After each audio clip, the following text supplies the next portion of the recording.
Briefly about myself, my name's Christopher, Director of Product at HubSpot. I work with all the contact stuff, so everything that touches a person from our Salesforce CRM, the contacts app that you saw, workflows, list management, the contact detail, the timeline, all that stuff. I get to work with the super talented development teams around that stuff. And I absolutely love my job. I love being here with you guys today. I'm crazy about marketing. I was a marketer before I got into product. And having HubSpot as our customer number one is the most thrilling thing in the world for me. So we're going to talk a little bit about HubSpot marketing, how you can market a little bit more like HubSpot and convert more customers. Rate the session. Let me know how I did and what was useful, what wasn't useful. So we're going to start with a little background, set the stage for customer conversion, right? So this is what Brian's talking about, the context piece of the puzzle. And once people are in your database, how you move them forward to sales readiness and to become a customer. We're going to set the stage a little bit. I'm going to give you guys 3 tips. This is bread and butter, actionable stuff you can walk out of here and start to implement. It's the key to some recent success that we've had in terms of driving engagement in our contact database. We're going to do a bonus tip. If there's time for questions, great. Otherwise, I'll hang around. Come find me if you want to talk shop a little bit. I'd love to talk to you. The slides are going to be available, too. I think they're probably available now online. One thing I did is I added a bunch of appendix slides with actual screenshots of HubSpot 3 and some of the stuff we're talking about today. So that might be fun, too, offline. And if we have time, we'll go through some of that. So setting the stage, this is the intermediate track.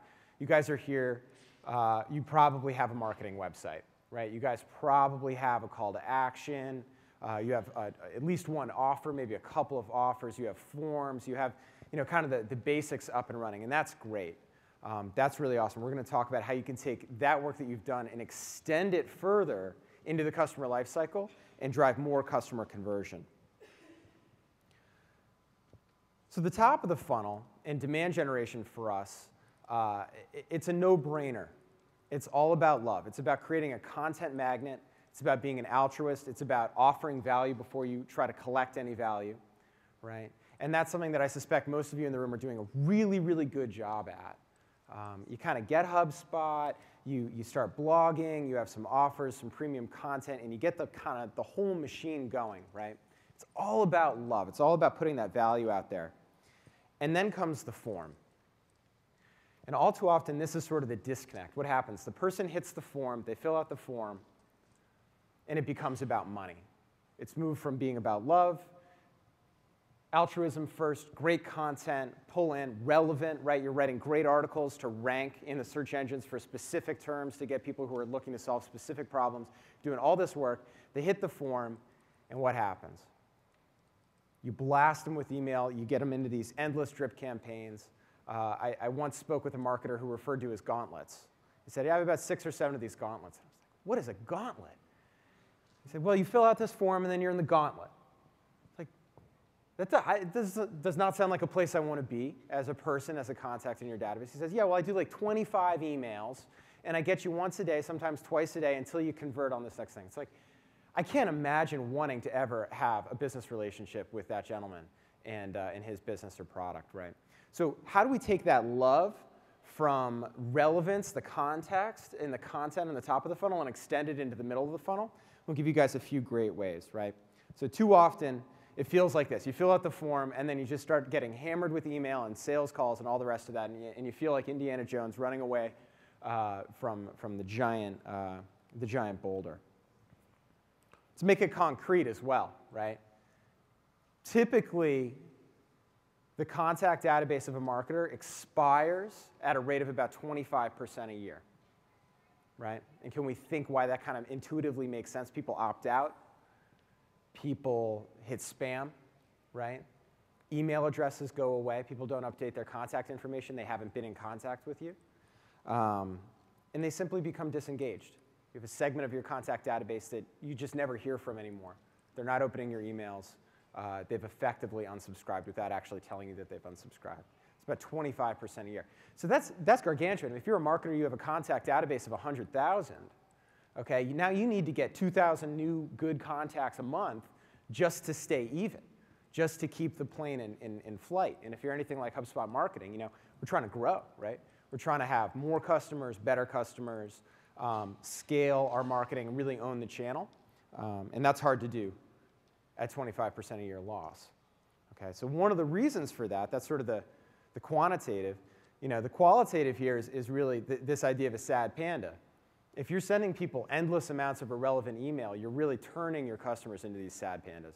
They're turning their back on you and curling up. They may not be quite as cute, but equally worthless to you as a marketer. Our goal here today is to turn you guys into contact database superheroes, right? We're going to talk about how HubSpot marketing does some super heroics in the realm of the contact database, and how you can too. The title of the talk is Customer Conversion for Love and Money. And the thing I want to leave you guys with is these two are not opposites. Okay? These are not sort of mutually exclusive goals. By marketing through the entire customer lifecycle with a focus on customer experience, high quality, relevant content, okay? And it doesn't stop at the form. The form needs to be relevant, right? The landing page needs to be relevant. The content needs to be relevant. By providing that kind of experience, you're going to see a huge amount of increase in your customer conversion. So here's an example. So HubSpot 3, we have a brand new refreshed Sources app. Dharmesh didn't talk about that, but we've done a lot of work on the product, including revamping stuff that you guys use every day. Very, very high fidelity data. We've reprocessed all the data. We have this wonderful new user interface. Take a look at this. This is HubSpot's Sources, okay? And you can see here what's driving all of our different marketing activities by channel. There's one thing that we do that generates more net new leads for HubSpot marketing for our sales team. There's one single program that we run that generates more leads than any other single program that we run. And take a look at the graph and see if you can figure out kind of what it is. We have great organic search, that's big. We have people coming back to the site. We have branded search. We have email marketing's in there. Social media's in there. There's one thing, one little piece of our database. Our single biggest source of net new leads at HubSpot is emailing our existing leads. So how does that even work? It took us a little while to get onto this and figure this out, but it's really clear that every time we do a really nice email campaign and get this content out, you guys have gotten all of our offers and ebooks and all this great stuff that we sort of toil over and invest a great deal in, you guys forward this stuff. We have people in our database, and we know who they are in our database, who will never buy HubSpot, right? They're not in the sales funnel. We know who they are. They're evangelists. And that's actually the most valuable part of our contact database, because they open up every email we send them, and they engage in social media, and they retweet us, and they forward our darn emails around and generate thousands and thousands of new leads a month, right? So you can see here, 5,000, 10,000, 15,000 email marketing leads a month from folks that are already in our system. Okay, so what we're doing here is we're basically looking at the contact database and saying, there's a piece of this here that is uniquely productive for us. These are evangelists. And we are not going to reach out to them and offer them demo requests, right? That's not the point. We're going to reach out to them more often with more content because we know they love it, right? Another piece of our database might be opportunities, right? Maybe we want to reach out to the opportunities a little bit less and let that sales rep have the one-on-one conversation during that period. So starting to get this idea of list segmentation, this is not a new concept. I'm going to give you guys 3 tips and then kind of a bonus tip of how to start segmenting your database for the maximum increase in productivity, the maximum customer conversion. So let's start with doing it wrong. Doing it wrong is not segmenting. You have a database of however many contacts. Maybe you stuff them into your email tool, or you stuff them into HubSpot with the list import, and then you send them an email. And what happens? Not a lot, right? Remember, your marketing database is the single most valuable thing that you own. It is the well that you can continue to come back to, right, and get more customers, more engagement, more evangelists But if you give everybody the same message, your response rates are going to really, really stink. One size does not fit all. So the first thing that you need to do is really simple. It's like T-shirt sizes. Okay? If you want to sell more T-shirts, don't have just one size of T-shirts. Have small T-shirts, medium T-shirts, large T-shirts. You're going to sell a lot more T-shirts. And if you do that, I'll give you a quick example, then we'll get into some of these techniques. Kind of keeping on the superhero theme, this is how HubSpot marketing has been absolutely on the superhero level. We reorganized our marketing department entirely to focus on using HubSpot 3 and segmenting our email campaigns more and more. So we went from one team that owned email to now we have 6 teams that are doing this middle of the funnel marketing, each one dedicated to a different piece of the contact database and really owning and understanding that customer experience. So what happened? So we made this reorganization this summer, and we started sending more email. We did more email campaigns to fewer people each campaign, right? Segmentation of the database. Huge increase in the number of campaigns, right? So from 40 to 50 up close to 200. What happened? Clicks went up. Spam and unsubscribe were flat or down. Okay? So this is a much more productive use of our contact database. We're getting way more response out of our database with really no ill effects. So here's our first tip. This is kind of the T-shirt size thing. And if you guys don't do anything after this talk, or you zone out for the whole rest of it, except for this slide, it could be worth it. In fact, if you go and you implement this kind of philosophy when you get back to the office, it could be worth your entire trip out here. I worked as a marketer, and we sold language learning software. Right? We had this email campaign that we did. We would do it weekly, and sort of old school blast emailing and all the rest of that. Kept struggling, A/B testing, and doing all this stuff, and tweaking the content, and trying long and short emails, and all the rest of this stuff, and couldn't really break through to the next level. And it was just a dirt simple realization that if you want to learn Chinese, you should get an email with all the Chinese stuff in it. And if you want to learn Spanish, you should get the email with all the Spanish stuff in it. Overnight, 30 to 40% conversion to customer. So we're going to use a simple example. Let's imagine that we have a business and we sell recreational vehicles. Okay, and we're going to run through these tips kind of in that context. So real simple, nice, clean business. It's a high-value purchase. First thing we're going to do is take our contact database, and we're going to segment it into 4 pieces, 4 kind of non-overlapping segments. Right, so this is sort of T-shirt sizes, however you want to think of it. These are your different top-level segments of your database. So we have people that might use this RV once a year, people who we think might use it just on weekends, people who really aren't a good fit, don't maybe have the budget to make a major purchase like this, and then folks who are going to be in this thing every day. Maybe they're retirees, that kind of thing, right? So remember, these people are coming to us because there's some piece of them that really wants to make this purchase, and we have these beautiful vehicles that we can sell them, right? So customer conversion here is really about matching that message, the context of their experience, with their interest. And it's not rocket science. Now, Amazon.com is rocket science, and it's amazing, right? But you can get a huge amount of the lift here in that context piece just by doing some simple things, understanding who the top 4 personas in your database are, right? Top 3, top 2. Who are the different kind of people who call you on the phone, different kind of people who walk into your office? Start to think about them on your website and your offers and send them different messages. So, of course, the hardcore road warriors, we're going to send them the info about the big, shiny, $250,000 thing with the living room that expands and all this stuff. Man, I was researching these things. These things are really cool. I spent a whole afternoon just looking at these things. And then we have down here the weekenders. It's a really affordable, it's a cool thing, hooks onto a sedan, go have some fun. Different messages for different people. Okay, well, Christopher, that's easy enough if I have this contact database that's magically segmented. Listen, it's not that hard. Use forms. Let people raise their hand. When you do these HubSpot forms and you say, oh, yeah, I'm a marketing agency, there are about 10 of us, I'm B2B, I do this, I do that, and you fill out all that stuff. Well, what are we doing with that? We're kind of understanding who you are. You're going to have an entirely different marketing team talk to you now. based on the information in that form. But you can do it with just one form field. Which of the following best describes you? Right, so this is just bread and butter, easy, easy, easy. Take your contact database. If you can import and kind of set this persona, if you have that information, that's perfect. Or just start collecting it with forms. Follow up with people based on the segment that they're in. Okay?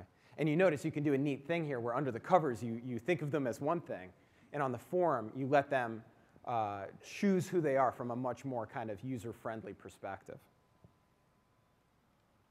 Tip number 2. And tips 1 and 2 here dovetail really nicely, and you can kind of start to build a matrix of your customer experience if you do both of these. So this is a little bit more advanced. Okay, I recommend doing the first one first. You can layer some of this in and start to see some massive, massive gains. What we're talking about here is the life cycle. So if somebody's already bought from you, do you need to be speaking to them and giving them the same content that you gave them when they first walked in the door? Right? Probably not. Probably not. You want to think about where people are in the consideration cycle and market to them based on that. You know, if somebody is an opportunity in your CRM, do you want to go give them the 50% off fall sale kind of discount? You know? Probably not. You're going to want to let the sales rep handle that. So just basic stuff around where people are in the consideration cycle. Huge gains to be had there. Different offers, right? So you saw some of that in the keynote. If somebody maybe they've done a marketing grader report with us, that's somebody that we're going to want to get into a different kind of experience. We're going to get them into, get them to download an ebook. All right? And if they're highly engaged after downloading that ebook, maybe you start to talk about doing a trial or a demo. For the RV, maybe your sort of top of the funnel lead generation offer is just top 10 American road trips. Just start to sell the dream. Put that out there, let people come to you and start to kind of fantasize about this purchase. And then as you see them early in the sales cycle, you want to move them to the next part of the sales cycle, right?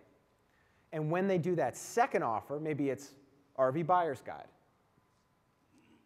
It's a trigger at that point. You can move them from one bucket into another bucket. Maybe they're now a marketing qualified lead. Maybe they're a sales qualified lead, however you think of it. So a really neat thing about this, HubSpot 3 is really, our number one customer is HubSpot. Right? So I sit with the marketing team and we do campaigns together. The stuff that you saw today, we're sitting there, they're giving us feedback, we're changing the landing pages. Oh, we don't want forms to work like this, we want to see it work like that. All the rest of that, just iterating before you guys ever see it. And this idea of the life cycle, we wanted to be in the product, we wanted it to be something you didn't have to set up and configure, and give you a little bit of our best practice around the life cycle. So this is ours, okay? You go from a newsletter subscriber, where you're just on our general main overall email list of a couple million, into being a lead. We have your phone number, we have your business, we have your website, we sort of know that information. Marketing qualified lead, you've filled out a demo request, right? You've spun up a trial. Into a sales qualified lead, the sales rep has spoken with you and said, hey, this is somebody who's interesting, we're going to continue the conversation. Okay, again, MQL to SQL, that's real advanced stuff around sales and marketing alignment. That's a talk in and of itself, really fun conversation. Opportunity, right? Our Salesforce CRM moves people into the opportunity stage as we open up opportunities. That works in HubSpot 3 right out of the box. Customer, of course, is self-explanatory. And we even think of the evangelist as being a life cycle stage, which is really cool. Tip on this best practice of segmenting by life cycle stage is to focus on moving people to the next. Now, that's not a new thing, but it's an important thing to remember. As you use maybe workflows, you're doing some nurturing, you have forms, you have these intelligent, smart lists that are kind of kept up to date with the different segments of your database, and you're having wonderful email campaigns go out to them. Try to keep that call to action tied to the next step. One consultant at HubSpot, she and I were sort of banging on some examples and working through this stuff, and she had a brilliant thing. She works backwards. So she says, okay, I'm a customer. Well, what did I do before I became a customer? Oh, I probably saw this content. I probably had this kind of conversation. Okay, what about before that? And builds campaigns back that way and might end up with 3 offers and 3 different workflows. And then you have a really wonderful experience where you're preparing your leads for sales readiness. So that's kind of a neat way to think about it as well. So third tip, one of these is not like the other. Okay, so let's say for the sake of argument you have a lot of leads coming in. Choose who your sales reps talk to. Do you want to rotate everything in? Sometimes you do. Mark Roberge wrote a great article on the Salesforce blog about, oh yeah, we just rotate everything in and we let the reps do the hard work. But maybe you're the sales rep, right? Maybe it's your business. You're doing the top of the funnel stuff really, really well. You got this pile of leads to look at. You know, even if it's 5, 10 leads a day, 100 leads a day, that's too much for your sales force to kind of comb through. No problem. Think about that criteria. Imagine pulling up the contact view of somebody who is a great fit. And what's common about that? Well, they've seen probably 3 or more pages. Hey, if they filled out this form, I know they're going to be a great conversation, great fit for us. Maybe their company size is a certain size. Okay? You can create those lists in HubSpot and choose one of those lists to represent kind of the magical list that then syncs into your Salesforce. So it's a really, really neat feature. It's available out of the box for professional and enterprise HubSpot 3. So you build whatever criteria you want in this list. And if you don't meet those criteria, you're not going to go over to Salesforce. So this is a really fun one. Okay, so those are 3 tips. Pretty easy, right? Pretty easy for you guys to take these back and think about how to implement them. Really, really big gains there. But there's one that acts truly as a force multiplier across all of these. Okay. How do you build trust before you close the sale? And how do you look in your tools to see if you're building trust? So there's one pretty simple way. They showed workflows a little bit. They didn't show in the keynote the performance view. So here we see the same metrics that you see for a one-off email campaign: opens, clicks, percentage of clicks to opens, so forth. But here we have a campaign that has 4 emails over the course of that campaign, that workflow. And you can see the performance over time. If you're doing a good job building a relationship, this is the old lead nurturing thing. 9 times out of 10, lead nurturing is just a terrible euphemism for, you know, the gauntlet and pummeling people with emails until they, you know, unsubscribe or out of desperation or whatever answer your phone calls. Let's go the other direction. Let's really kind of set a high bar here and say, over time, we should be increasing engagement. That's a really neat way to think about your campaigns, is how do you establish a relationship over the course of 4 emails, 8 emails, whatever it is, so that you expose the right content, you build credibility with them. As an RV, maybe the first email isn't, hey, download our RV buyer's guide. Well, I'm not ready to buy an RV. You know, maybe the first email is, did you know that we're won this award for the best family-owned business in the American Southwest? You know, oh, that's cool. You know, pictures of the people who work there, that kind of stuff. And then leave them hanging. Leave them hanging a little bit, right? Don't put that call to action in smack in the middle of every email. Open loops, right? Ask questions. Say, hey, in the next email you get from us, we're going to talk about the secret to making a great purchase decision. Or the best road trip is actually not in that ebook. It's something that we left out. It's very, very special, and we're going to show that to you in the next email. Right? Just think outside the box a little bit. Don't just kind of write these boilerplate emails and then kind of go off to lunch and see how they did. Challenge yourself over the course of 4 or 5 emails. How can you write this stuff in such a way so that people just keep opening up those emails, and guess what? By the end of that experience, they're really going to want to talk to you. They're going to know about you. They're going to have fun on the phone. I mean, we have people who come onto the phone at HubSpot, and they just absolutely love us already, right? And we have this great software that puts us in a great position. They kind of know about us as a company. You can do the same thing very, very easily. There are great things about your company that people would love to hear. Share those and build engagement over time. Kind of make sense? So this is the summary here. If you don't do anything else walking out of here, do the t-shirt size thing. Figure out exactly how you can segment your database into maybe it's 2, maybe it's 4, maybe it's, for us, it's about 6. Personas, buckets, however you want to think about it. Then add in the layer of communicating folks based on where they are in the sales cycle. And if you want, you can kind of get on the whiteboard and kind of do right? Persona on one axis and life cycle stage on the other, and look at where you're strong and weak. And your starting point here is you have one thing that's in every box of that matrix. Anywhere you can pick one box of that matrix and say, oh, or one column, say, okay, well, customers, we're going to suppress customers from these types of emails. Great. It's a great first step. Do you have a customer list? Import it. Now you have a list called customers, so you can choose to market to your customers or not market to your customers. Great options there. Easy, easy wins.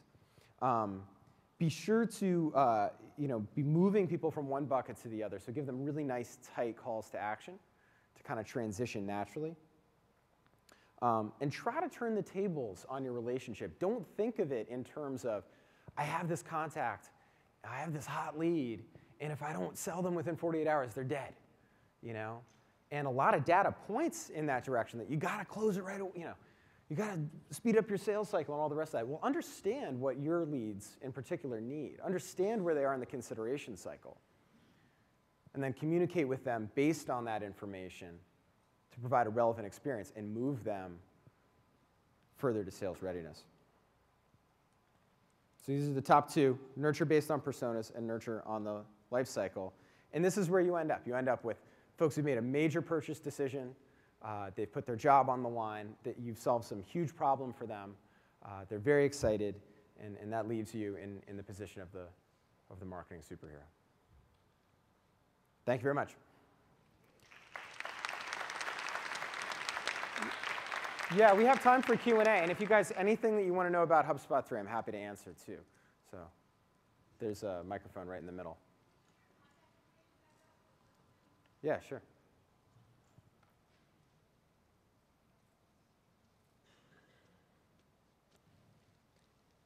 Sir, did you have a question? Yes. Great. So we always have this problem where we'll sign up a client, and then other people from that company will come and start to fill out forms on our landing pages. And so they end up in the sales funnel. We're trying to figure out how we can, maybe with a new database, keep that clean. I'm just wondering how HubSpot handles that, where you'll get repeat people from the same firm. A lot of it you can identify by the back end of the email address, because it's maybe not Gmail, it's a company email. But I'm just hoping maybe you can help us. Yeah, absolutely. I think the topic of marketing to companies is a really neat one, and you're going to see us, now that we have this huge release, one of the next things you might see us do is solve that problem. We have some ideas about that. One very easy way that you could solve that right now is if they are filling out with the email from that company, as opposed to their personal address, you could have a list of contacts that have email addresses from those companies, right? So you would have a list in HubSpot that said, email address contains, and then you just have a sort of semicolon separated list of your customer domains. You'd have to add that in every time you closed a customer, of course. But then from there, you could have a workflow that just pulled them out of the sales funnel and moved their lifecycle stage to customer. And so you could treat them as customer contacts there. That'd be a 5-minute fix. I have a question about the new contact database. We have sort of the very limited existing HubSpot database. We've got our own customer database that we use for customers, and then we use Sugar kind of in the middle. And frankly, the three, it's hard to kind of integrate them all for us. And I think a lot of other people that I've spoken to are having a similar type of a problem. Yeah. Can you just talk a little more about the new features of this HubSpot database? Because from what you're saying, it sounds really powerful. Yeah. But I'm thinking to myself, okay, that's cool, but how do I segment within? Do I do it within HubSpot, within Sugar, or do I export from my existing database? Can you just speak to the contact management system, I guess? Yeah, absolutely. So you're the person we're building this for. This idea of you have transactional database, you have a CRM. And now you want this marketing database where you can have all of these one-on-one conversations and manage them all, right? So you'd want to use, there are a couple of new Sugar CRM integrations. You're going to see one from Bedrock Data in the marketplace. Also, Linton Web Solutions can do some custom work there, but there's a nice one that works off the shelf in the marketplace. And what you can do there is all of the custom fields and opportunity information that you have in Sugar, you can pipe right into HubSpot, right? So you can do some wonderful things like if you close an opportunity in Sugar, now you know that they're a customer in HubSpot. You have a list that stays up to date of all of your customer contacts. It's kind of fun. You can go in and kind of look at who those people are and even use that as your CRM interface. Custom fields, right? So you can create custom fields in HubSpot and group them and rearrange them and so forth. But also over the API, you can create and manage and populate those fields, which is what a CRM integration, like a Sugar CRM integration would do, right? So it would keep all of that information in sync. In terms of the customer transactional database, are you processing orders? Is that what it is? Yeah. I'd pull that in. I'd pull that into HubSpot. You could easily do it with our APIs, or at the very least, you could just dump a spreadsheet in from time to time. Either way works. And you could update information there as well. Maybe the lifetime value, if you want to segment people on lifetime value, that might be very interesting. So, the short answer is we want to be the system of record. We have very flexible, high-performance APIs to tie into other systems. Salesforce, we formally support in-house, and then we have partners for all of the other CRMs. So we want you to do that. We want to get all of that information from all those systems into HubSpot, have that be the unified view. Because remember, on that contact record, you have the web analytics information. So everything you see in sources, you can build lists on now in HubSpot 3. So I want to pull a list of everybody who first saw my blog. That was the first page they saw. Great, done. Or I want everybody from LinkedIn. I'm posting my blog articles on LinkedIn. Is that generating good leads? Well, let me see. Let me pull a list of everybody from LinkedIn who first saw my blog and then became a lead. Stuff's super easy to do. And so we're sort of ahead of the other tools in terms of having that all-in-one data. The pieces that we don't have, you're going to want to make sure you get in one way or another. Follow-up, yeah. I'd get rid of it. Yeah.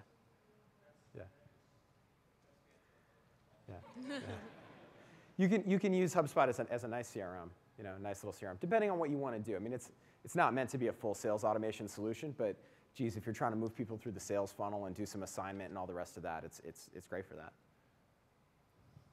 Hi, I'm Carolyn, and we've been using HubSpot for 2 years, and we've integrated Salesforce as well. Now, with regards to segmentation, am I better doing it in Salesforce or in HubSpot, or how does the two communicate together so I don't have to repeat the same information? Yeah, absolutely. So HubSpot Marketing used to do all their segmentation in Salesforce, build a report, pull that into HubSpot to do their email. And now they don't. Now we have all of the information from Salesforce that we need from Salesforce, and we're very, very powerful Salesforce. We're in the top 1% of Salesforce users, right? So there's a lot of stuff going on in our Salesforce. That pops right over into HubSpot Contacts, and we build these smart lists in HubSpot Contacts and use that for our emailing. So I do suggest doing as much as possible in HubSpot, right? So for Salesforce, that means populating whatever custom and mapping whatever custom lead fields and contact fields you want. There's some great features. We have lead status and opportunity stage now in HubSpot. We'll automatically turn people into opportunities and customers in HubSpot with the Salesforce connector. So we're doing a lot of that heavy lifting for you already, and I encourage you to do as much in HubSpot as you can.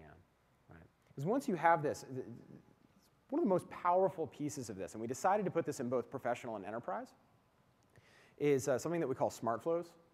And what that means is you can create a set of rules, a list in HubSpot, and then associate that with a workflow.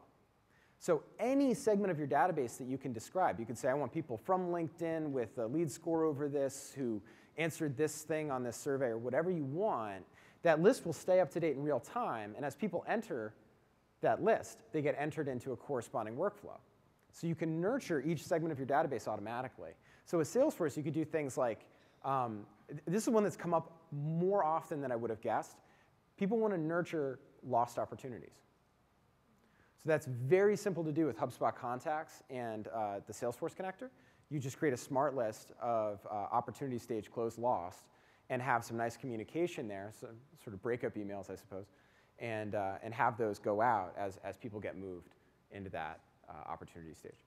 So there's some nice things you can do, focusing on, hey, I have all my Salesforce data that I need for marketing. It's in HubSpot. I'm going to do my lists, my nurturing, my emails. I'm going to do it in there. Sir? I've been using HubSpot, I'd say, for about 4 or 5 months now. I use it for Sprout Watches, really utilizing it for B2B and B2C, and segmenting out my lists and everything. It looks like all the leads coming in for me being a marketer are going to be, I'm going to keep segmenting and targeting emails towards those people to convert to actually sales. In terms of getting them over to the Salesforce people, the B2B side, would I just make a smart list and then send that over to the sales team? Or would I set up a lead nurturing campaign and then bring over that data a little bit later down the road? Or do I let the Salesforce actually handle that? And right now, I'm not linked up with Salesforce in terms of HubSpot. So just your recommendation on how I would go about doing that, and differentiating B2B and B2C, because I really have to tackle both. Do you have more leads than your sales reps can kind of look through? And sometimes sales reps like to get more leads than they can work. Absolutely. In my industry, I mean, it's really tough. We have e-commerce site right now, which we just launched, and I'd say about September, but we're primarily like a wholesaler.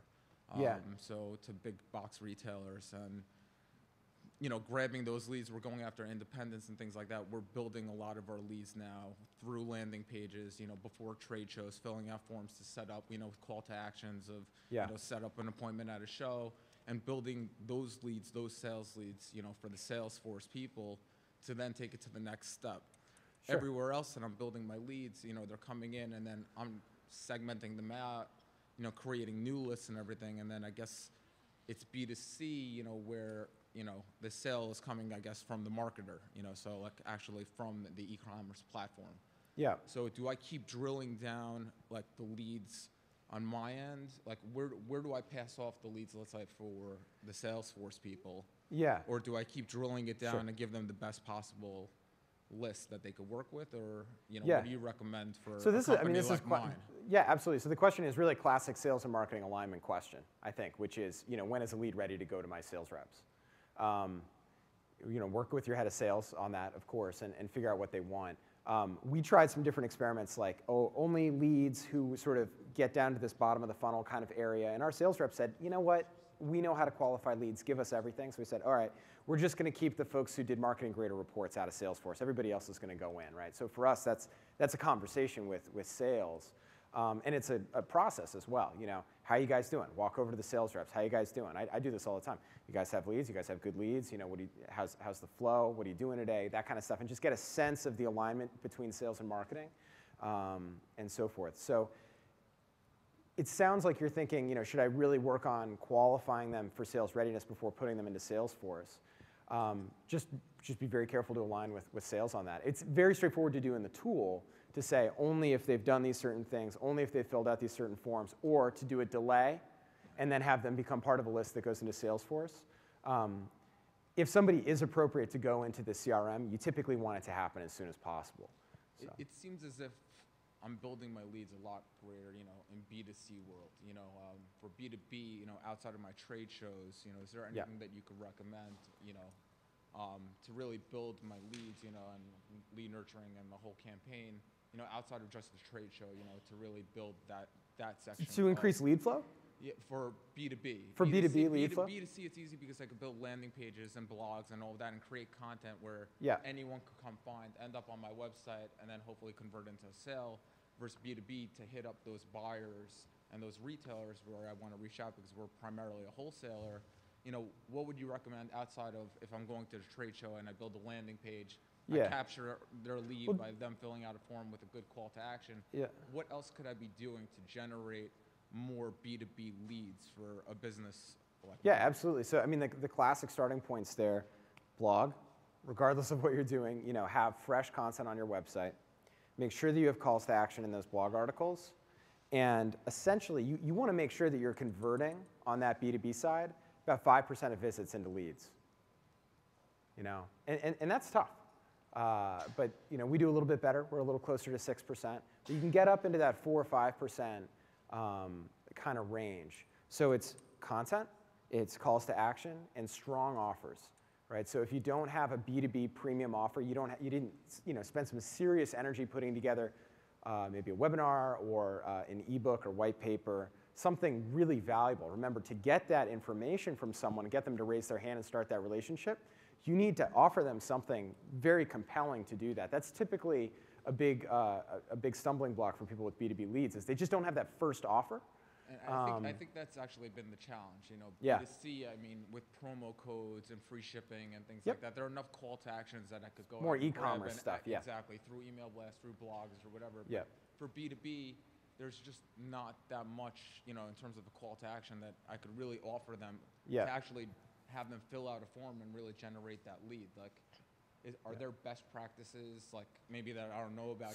Just strong premium content is really what you want to do to generate. And is there a way to direct it more towards, or just going out basically just as a blog and whoever comes across it with keywords and SEO, you know, am I making the content that the buyers are going to want to read? Like, so am I segmenting out my content for them? I'm just trying to just get a better understanding of how you would go about like hitting up the B2B versus B2C, which I found a lot easier through HubSpot.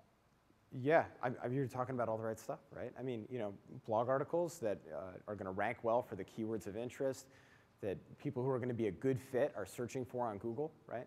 That's the great thing about keywords. Getting them to come in and just starting to see that, you know, the visit volume go up is the first step. And then you want to make sure that you have that visit to lead ratio in that 3, 4, 5% kind of area. And if you don't, then what that means is your offer really isn't there, right? There's no real reason for anybody to kind of raise their hand and say, yeah, I'll give you my phone number, my name, and all that kind of stuff. So where I guess it gets difficult is that if I'm building a landing page or a blog or whatever, and I have two different messages, one where I really want to gear towards B2B and convert that lead, and then B2C where I could have call to actions and convert, you know, and get that lead. You know, I'm posting one thing and it's going on the web. Yeah. Like, certain B2C customers are going to see it and certain B2B customers. So the content in that landing page, there's only one thing I could actually put in that landing page. Sure. So how do I like direct the message to the right people? Is there a way of doing that if I don't already have their leads, if I don't have an email list already? Yeah, I mean, and I think we gotta. Yeah. Okay. So we'll follow up after. Okay. All right. Thank you guys. Thanks for coming.